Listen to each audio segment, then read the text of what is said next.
Assalamualaikum warahmatullahi wabarakatuh. Perkenalkan, nama saya Mita Belian Marjani. Saya dari kelas 1C, 1 Keperawatan. Di sini saya akan menjelaskan tentang materi sholat. Ada beberapa poin diantaranya yaitu 1. Hakikat sholat, yaitu menghadapkan hati dan jiwa kepada Allah dengan cara yang dapat mendatangkan perasaan takut dan cinta kepadanya, serta menumbuhkan dalam jiwa akan kebesarannya. Sedangkan jiwa sholat adalah menghadap Allah dengan khusyuk, ikhlas, dan kesadaran hati baik dalam berzikir maupun memuji. 2. Mengapa Allah mewajibkan sholat?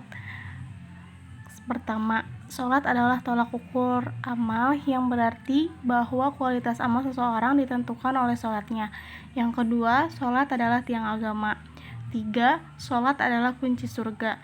4. Sholat merupakan perintah langsung dari Allah Subhanahu wa Ta'ala tanpa perantara malaikat kepada Nabi Muhammad SAW ketika perjalanan Isra dan Mi'raj. Yang kelima, sholat menjadi benteng yang menjaga diri kita dari perbuatan keji dan maksiat. Keenam, sholat sebagai pengingat kita kepada Allah Subhanahu wa Ta'ala. 3. Tujuan dan fungsi sholat. Sholat menjadi dasar dan pedoman dari setiap aktivitas kehidupan manusia, karena sholat adalah amalan yang pertama kali akan dihisab di akhirat kelak.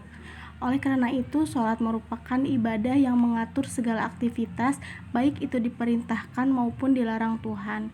Aktivitas manusia berhubungan dengan Allah sebagai Tuhan penciptanya yang disebut hablu minallah, sedangkan aktivitas yang berhubungan dengan manusia disebut hablu minan nas. 4. Akhlak dalam sholat. Yang pertama, sholat mencegah dari perbuatan keji dan munkar. Kedua, sholat melatih kesabaran. Ketiga, sholat membentuk kedisiplinan. 5. Hikmah dalam sholat. Ada 10 hikmah dalam sholat, yaitu pertama, dapat mencerahkan wajah. Kedua, menerangi hati. Ketiga, menyehatkan badan. 4. Menjadi faktor ketenangan dalam kubur. 5. Menjadi sebab turunnya rahmat.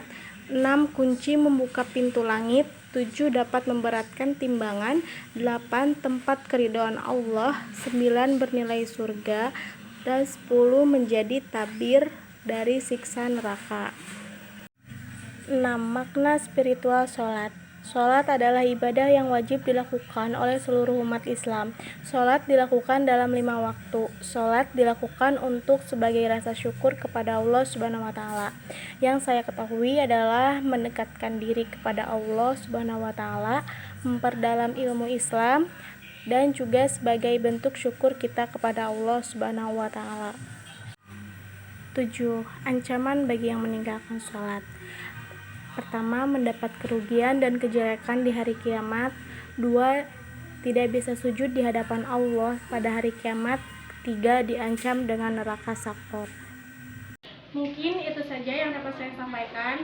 Mohon maaf bila ada kekurangan ataupun kesalahan. Wassalamualaikum warahmatullahi wabarakatuh.